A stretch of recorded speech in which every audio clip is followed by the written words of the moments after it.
If you need to request a refund for payment made through Venmo, follow these steps to ensure you handle the process correctly.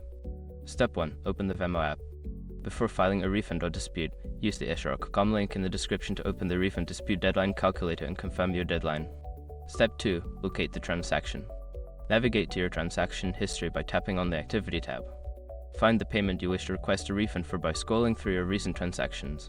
Step 3. Initiate a refund request. Tap on the specific transaction to open its details. Look for the option to request or charge and select it to send a refund request to the recipient. Step 4. Provide a reason.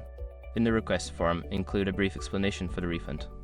This helps the recipient understand why you are asking for the money back and can facilitate a quicker response. Step 5. Wait for the recipient's response. After sending the refund request, wait for the recipient to respond. They can either approve or decline your request. If they approve it, the funds will be returned to your Venmo balance. If you follow these steps, you should be able to successfully request a refund through Venmo.